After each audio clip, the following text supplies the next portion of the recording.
ഇത് കേരള തീരത്തുണ്ടായ കപ്പൽ അപകടങ്ങൾ നിയമസഭയിൽ ശ്രദ്ധ ക്ഷണിക്കലായി അവതരിപ്പിച്ച Antony Raju MLA MSC Elsa 3 Wan Hai 503 കപ്പലുകളിൽ നിന്ന് കടലിൽ പതിച്ച കണ്ടെയ്നറുകൾ വിനാശകരമാണെന്നും കപ്പൽ അപകടങ്ങളിലെ നിഗൂഢത ഇതുവരെ കണ്ടെത്താൻ കഴിഞ്ഞിട്ടില്ല എന്നും അദ്ദേഹം പറയുന്നു.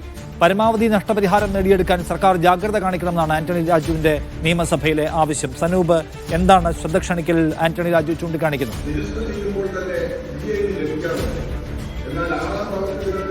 നിഷാദ്, രണ്ട് വലിയ കപ്പൽ അപകടങ്ങളാണ് കേരള തീരത്ത് സംഭവിച്ചത്. MSC എൽസ 3 കപ്പൽ അപകടവും അതിനുശേഷമുണ്ടായ വാൻഹായ് 503 എന്ന കപ്പലുണ്ടായ തീപിടുത്തം. അപ്പോൾ ഈ രണ്ട് അപകടങ്ങളും കേരള തീരത്ത് വലിയ നാശനഷ്ടം ഉണ്ടാക്കിയിട്ടുണ്ട്. പാരിസ്ഥിതികമായിട്ടുള്ള പ്രശ്നങ്ങൾ തന്നെ ഉണ്ടാക്കിയിട്ടുണ്ട്. അത് ഏറ്റവും കൂടുതൽ ബാധിച്ചത് മത്സ്യത്തൊഴിലാളികളാണ്. അവർക്ക് വേണ്ട നഷ്ടപരിഹാരം അടക്കം ഇതിൽ നേടിയെടുക്കണം.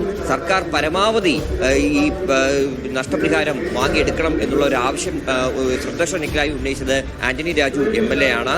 1227 കോടി രൂപയുടെ ഒരു ആർബിട്രേഷൻ സ്യൂട്ട്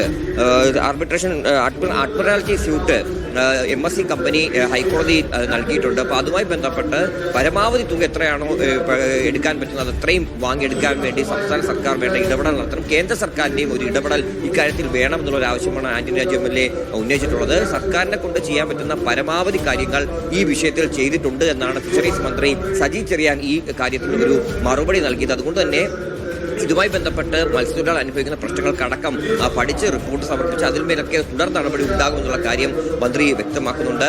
മറ്റൊരു ചോദ്യം കൂടി അദ്ദേഹം ആന്റണി രാജു ചോദിച്ചിരുന്നു. ഈ ക്രിമിനൽ കേസ് രജിസ്റ്റർ ചെയ്തുകൊണ്ട് ഈ കമ്പനികൾക്കെതിരെ കേസ് രജിസ്റ്റർ ചെയ്ത് അന്വേഷണം നടത്തുന്നുള്ള ആവശ്യവും അതിൽ ഇപ്പോൾ തന്നെ കേസ് രജിസ്റ്റർ ചെയ്ത് അന്വേഷണം നടക്കുന്നുണ്ട് എന്നുള്ള കാര്യം കൂടി മന്ത്രി സജി ചെറിയാൻ നിയമസഭയിൽ വ്യക്തമാക്കിയിട്ടുണ്ട്. നിഷാദ്.